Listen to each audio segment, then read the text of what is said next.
Hello, everyone, and welcome to another exciting episode of Golfroading. My little home away from home for the next couple of days. Dinner's cooking. Tent is set up. Golf is golfing. There is a thunderstorm coming. I'll post a map. This is Tomahawk River Flooding State Park Western Unit. That is a big name for a pretty small little park, but it's nice. I was camping up where the white circle is towards the top. My brother Dan was down at the bottom where all the bright yellow and orange is. So he got rained on, and I just got sprinkled on. Ha. Stayed at the park for 2 nights and 3 days in my 4-man Coleman tent, which honestly is the right size for one person and their stuff, not for 4 people. Unfortunately, the rain fly leaked a little bit, but I have since sprayed it down with some of that waterproofing spray, so I hope it's more watertight next time.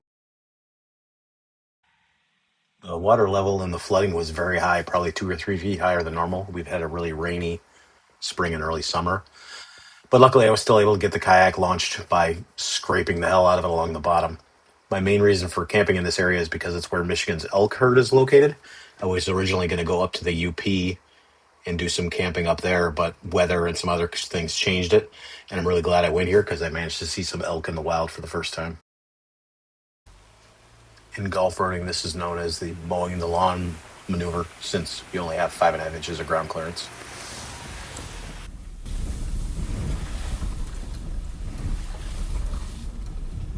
In the late 1800s and early 1900s, Michigan elk herd was completely destroyed by overhunting and habitat destruction. In 1918, I think, they started trying to bring elk back, and it's been an up and down process. In the 70s and 80s, there was down to as little as 300 elk in the state. Right now, in 2026, there's estimated to be about 1,100 of them living in the Pigeon River State Forest, which is where I was at, driving around and looking for elk. It's about 12 miles wide and 20 miles long, and covers one of the most uninhabited parts of the lower part of Michigan. So it's a great place to go on a adventure and do some camping, driving, and hiking, and wildlife viewing. The Michigan Department of Natural Resources has set up 12 or 13 of these viewing areas all throughout the forest where you can park in the morning and in the evening, and they've planted alfalfa and some other natural crops that the elk like to eat, and you can go to those areas and try and see some elk while you're there. I went to 3 different areas in the evening that I was driving around. Didn't see any elk there, but I ended up seeing some in another area completely separately, which you'll see later on in the video.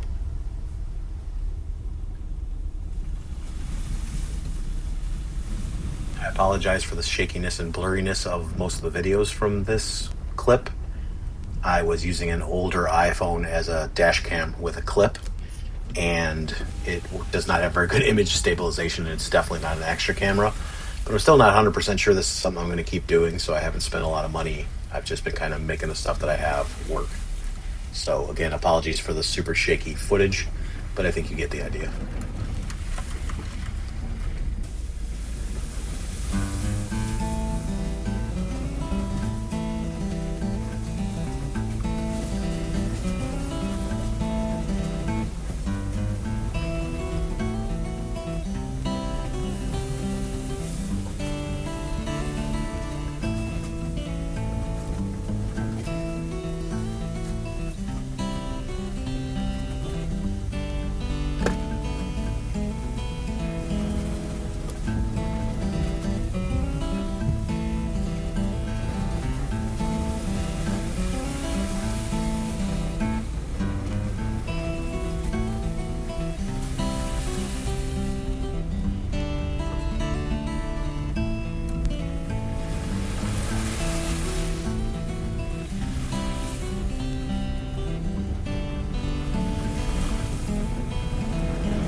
Yikes, that looks like a lake.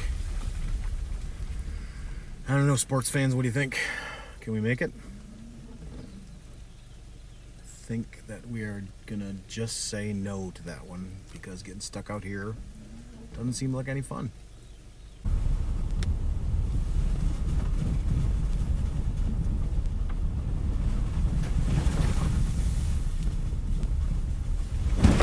Oh, fudge. That was a big one. Phone fell right off of the clip. We're all okay. Don't panic. Misty Mountains are as close as we get down here. This is Rattlesnake Hill, which is the highest point in the state forest area, but it's still only about 1,100 feet above sea level and about 400 feet above the rest of the park.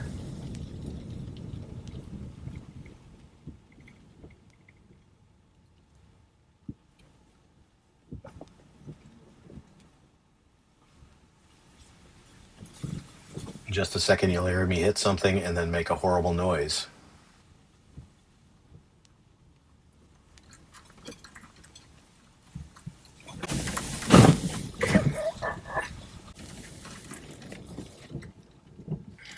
The noise from the car was the sound of me scraping bottom, and the noise from me was the sound of me almost having a heart attack and worrying that I had left my oil pan at the bottom of a pothole.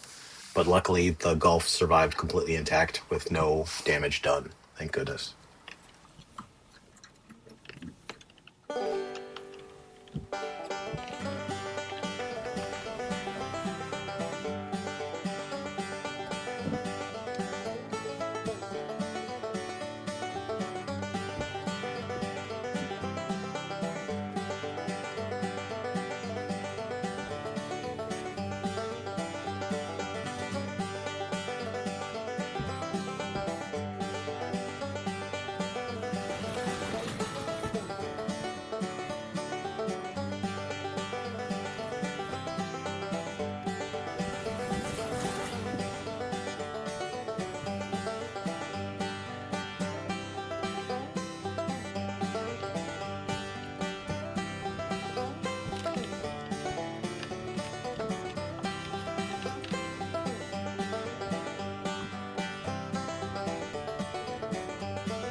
This was one of the main reasons I decided to camp in the area, was to try and see some elk.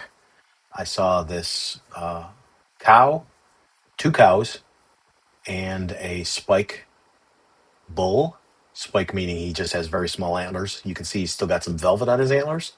Eventually that'll fall off and the bone will be revealed underneath. I'm guessing this was probably a mom and her two yearlings from the previous year. But it was super, super exciting to see them in the wild. I've been trying for years to get some good pictures and videos of these guys in the wild. Only ever seen them crossing the road before this. This one was doing a great job hiding behind a tree. And you can see they were not super scared of me or the car. I shot this out the passenger window parked by the side of the road. And like I said, it was just super exciting to get a chance to see them in the wild.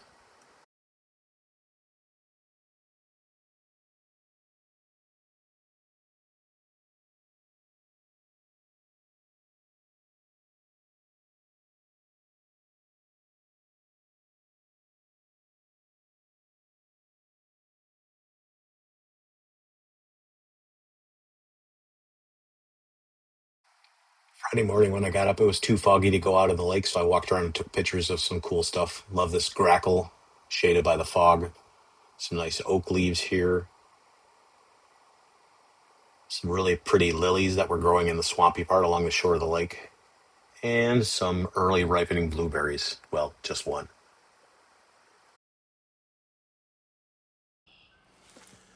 All the other blueberries are still green.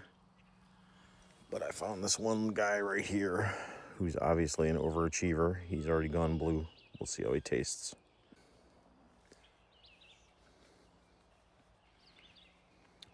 Perfect.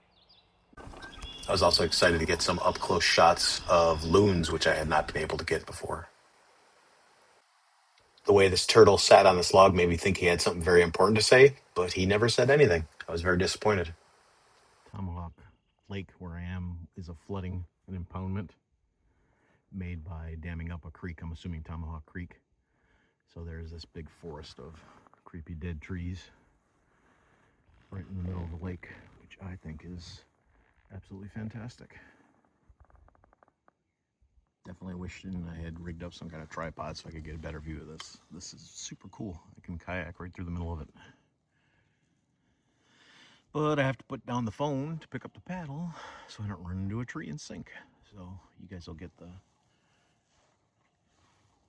attenuated version, whatever the hell that means. There's an island over there, another one over there, which is also kind of cool. I'm about to run into a tree.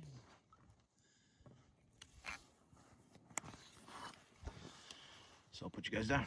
Really cute little island over here, right in the middle of the lake. Probably 100 yards long and 50 yards wide. Trees growing on it and stuff. There's a path, so people obviously land up there. I'm gonna go take a look. That's the island shot right there. Pachow! Check that bad boy out. There's another island over there. That's about 2 or 3 times the size, so we're gonna head over and check him out next. Unfortunately, because the water level is really, really high, like probably 2 or 3 feet above normal, no way for me to land and poke around, but we'll check the other island. See you then. This was right across from the boat dock on one of the islands, but I could not get to it because the water level was just too high.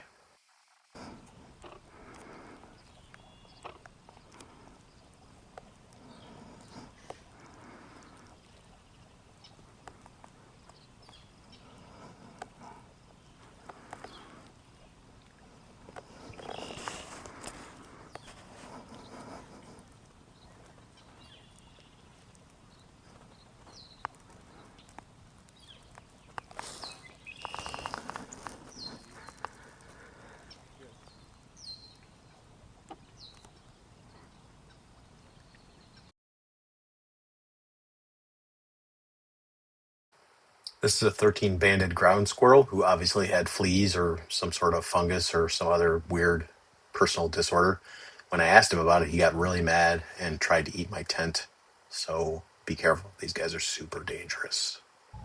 If you listen very closely, you can hear a truck backing up and the sound of a loon right at the end, which is one of my favorite outdoor sounds.